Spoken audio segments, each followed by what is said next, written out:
Hello friends. आज मैं आप सबके लिए लेकर आई हूँ एक बेहद ही मिस्टीरियस कहानी। इसे सुनने के लिए आप मेरे चैनल को लाइक और सब्सक्राइब कर दीजिए। तो चलिए आइए सुनते हैं यह रहस्यमयी कहानी। राजीव अपनी पत्नी श्वेता और अपने 2.5 साल के बेटे चिन्मय के साथ गुड़गांव में एक घर में रहता था। उनका एक ठीक ठाक सा हंसता खेलता परिवार था। चीनू का अपने पापा से बेहद लगाव था, तो पापा से चिपक कर ही सोता था। एक रात अचानक राजीव को महसूस हुआ जैसे कोई उसे जगाने की कोशिश कर रहा है। आँख खुली तो राजीव ने देखा कि चीनू उसके सीने पर चढ़ा हुआ है। चीनू की आंखें बहुत बड़ी हो गई थी और वो बहुत ही गंभीर लग रहा था। चीनू बहुत ही गंभीर और दुखी आवाज में बोला, आपने मुझे क्यों मारा? और इतना कहकर वह रोने लगा। राजीव को लगा कि चीनू ने कोई सपना देख लिया है और वह डर गया है। उसने चीनू को अपने सीने से लगा लिया। थोड़ी देर में ही चीनू दोबारा सो गया। सुबह उठने पर सब कुछ सामान्य था। राजीव भी रात की सारी बातें भूल गया। एक हफ्ता तो ऐसे ही बीत गया। ठीक एक हफ्ते के बाद वही घटना दोबारा हो गई। इस बार राजीव ने श्वेता को बात बताई। श्वेता इस बात से थोड़ी तो परेशान हो गई, क्योंकि उसका मानना था कि 2 बार एक जैसी घटना इत्तेफाक तो नहीं हो सकती है। उसने चीनू से घुमा फिरा कर पूछा, पर चीनू कुछ भी बता नहीं पाया, जैसे उसे कुछ याद ही नहीं था। खैर, फिर से एक हफ्ता बीत गया और कुछ भी नहीं हुआ। लेकिन ठीक एक हफ्ते के बाद वही घटना घटी। चीनू उठकर बस यही पूछता कि आपने मुझे क्यों मारा, और रोने लगता। अब राजीव और श्वेता को थोड़ी चिंता होने लगी। उन्होंने तय किया कि वे डॉक्टर से बात करेंगे। दोनों चीनू को लेकर अपने पारिवारिक डॉक्टर के पास गए। डॉक्टर ने चीनू को देखा और सारी बात सुनी, मगर उन्हें कोई परेशानी नहीं दिखी। डॉक्टर ने दोनों को सलाह दी कि उन्हें किसी मानसिक रोग विशेषज्ञ से बात कर लेनी चाहिए, क्योंकि चीनू की समस्या शारीरिक न होकर मानसिक लगती है। राजीव और श्वेता की चिंता और भी अधिक बढ़ गई। राजीव ने एक मानसिक रोग विशेषज्ञ का पता किया, जो कि बच्चों के रोगों की विशेषज्ञ थी। दोनों चीनू को लेकर उनके पास गए। डॉक्टर बहुत ही अनुभवी और एक समझदार औरत थी। उन्होंने सारी बात सुनी, चीनू का चेकअप भी किया। फिर राजीव और श्वेता को बाहर बैठने को बोला। दोनों बाहर आ गए और डॉक्टर ने चीनू को एक खिलौना देकर अपने पास बैठा लिया और अपने तरीके से बात करनी शुरू की। लगभग 1 घंटे के बाद डॉक्टर ने दोनों को अंदर बुलाया और बैठने के लिए कहा।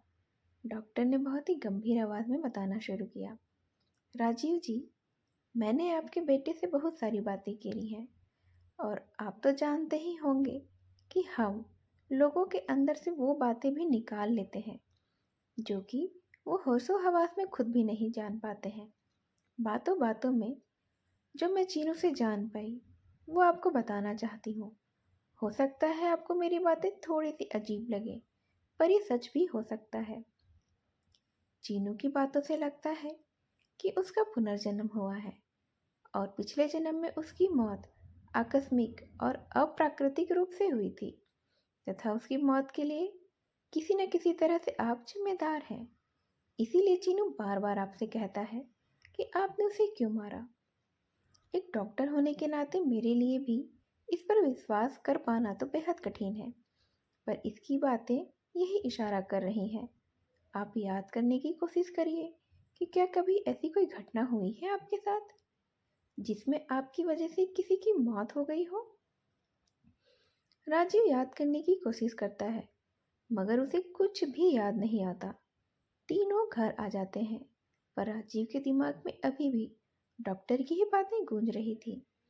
रात में सोते समय राजीव फिर अपने दिमाग पर जोर डालकर सोचता है। तब उसे याद आता है कि करीब 6 साल पहले जब उसने नई कार खरीदी थी, एक दिन वो देर रात ऑफिस से निकलकर घर जा रहा था कि तभी एक सुनसान जगह पर उसकी कार की टक्कर एक मोटरसाइकिल से हो गई। टक्कर की वजह से मोटरसाइकिल और उस पर सवार व्यक्ति दोनों सड़क के किनारे पर जा गिरे थे। एक तो नई कार, ऊपर से सुनसान जगह। राजीव घबरा गया और उसने कार नहीं रोकी।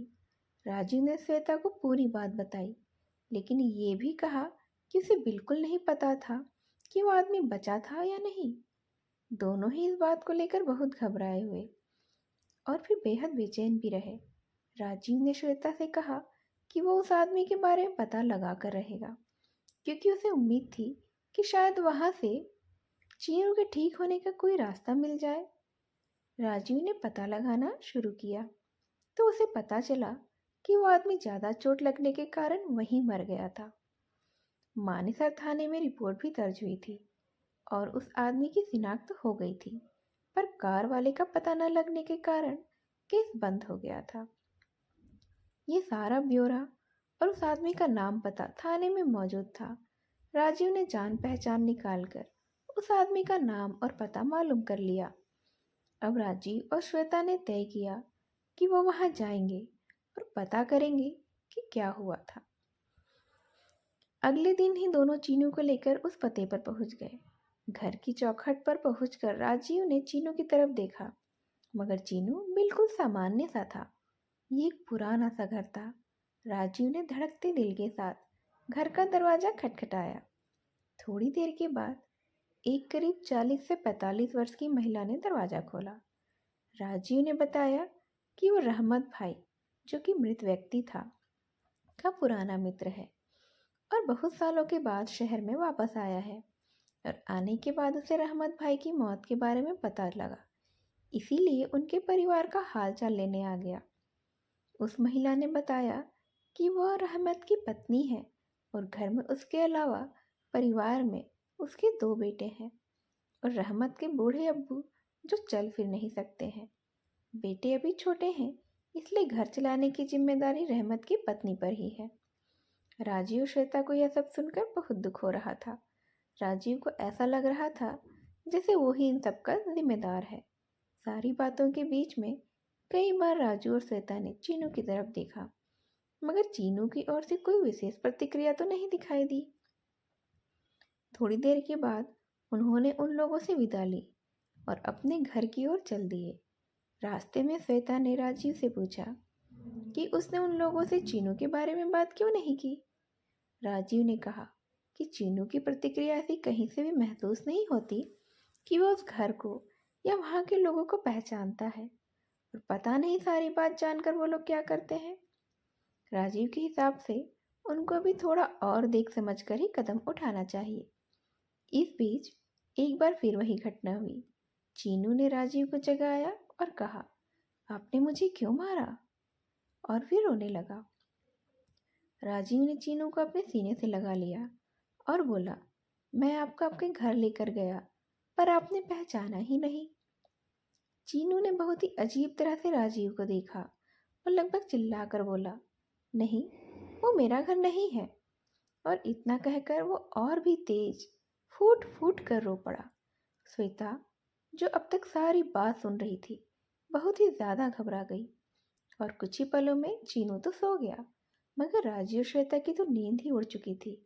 दोनों को समझ में नहीं आ रहा था कि क्या करें, कहाँ जाएं। दोनों ने एक बार फिर से मनोचिकित्सक से बात करने के लिए सोचा। राजीव ने अगले दिन के लिए डॉक्टर से मिलने का समय ले लिया। निश्चित समय पर दोनों चीनू को लेकर डॉक्टर के पास पहुंचे। राजीव ने डॉक्टर को अब तक जो भी हुआ था सब बताया। सारी बातें सुनकर डॉक्टर भी सोच में पड़ गई। उसने दोनों को बाहर बैठने को बोला और चीनू से बातें करनी शुरू की। धीरे धीरे चीनू डॉक्टर के सम्मोहन में आकर सारी बातें बताने लगा। 2 घंटे तक चीनू से बात करने के बाद डॉक्टर ने राजीव और श्वेता को अंदर बुलाया। डॉक्टर की आंखें नम थी। डॉक्टर ने श्वेता की ओर देखकर पूछा, श्वेता जी, अगर आप बुरा न माने तो मैं आपसे कुछ बहुत ही निजी सवाल करना चाहती हूँ। श्वेता ने तुरंत जवाब दिया, डॉक्टर, अगर यह मेरे बेटे की बीमारी से संबंधित है तो आप जो चाहे मुझसे पूछ सकती हैं। डॉक्टर ने चीनू को नर्स के साथ दूसरी तरफ भेज दिया और श्वेता से बातें शुरू की। चीनू के जन्म से पहले भी आप एक बार गर्भवती हुई थी, मगर आपका गर्भपात हो गया था। क्या यह सच है? श्वेता थोड़ी परेशान होकर बोली, हाँ, मगर इस बात का चीनू से क्या संबंध है? डॉक्टर ने श्वेता की आंखों में देखते हुए बोला, आपने गर्भपात क्यों कराया? श्वेता कुछ नहीं बोली, केवल राजीव की ओर देखने लगी। राजीव बोला, डॉक्टर, यह तब की बात है जब हमारी शादी को केवल 1 ही साल हुआ था और हम परिवार को बढ़ाने के लिए पूरी तरह से तैयार नहीं थे। इसीलिए डॉक्टर ने उसकी बात काटते हुए कहा, क्या केवल यही वजह थी या कुछ और भी? इतना सुनने के बाद श्वेता रोने लगी। डॉक्टर ने बोलना शुरू किया, मैं सच सुनना चाहती हूँ राजीव जी, आपके मुंह से। राजीव के चेहरे पर बेचैनी और घबराहट थी। उसने बोला, दरअसल बात यह है कि हमें पता चल गया था कि वह लड़की है और मैं पहला बच्चा लड़का चाहता था। इसीलिए मैंने श्वेता को इस गर्भ को गिराने के लिए समझाया। डॉक्टर ने कहा, और इसीलिए आपने अपनी ही बेटी को जन्म से पहले ही मरवा दिया, उसकी हत्या कर दी। आज वो आपके बेटे के रूप में आकर आपसे अपनी हत्या का जवाब मांग रही है। जी हाँ, चीनू आपकी उसी बेटी का पुनर्जन्म है। शर्म आनी चाहिए आपको। आप जैसे पढ़े लिखे लोग ऐसा करेंगे तो औरों को हम क्या ही समझाएंगे। जाइए अपनी बेटी से माफ़ी मांगिए। हो सकता है वो आपको माफ़ भी कर दे, क्योंकि बेटियां ऐसी ही होती हैं। लेकिन मैं और ये समाज आपको कभी माफ़ नहीं करेगा।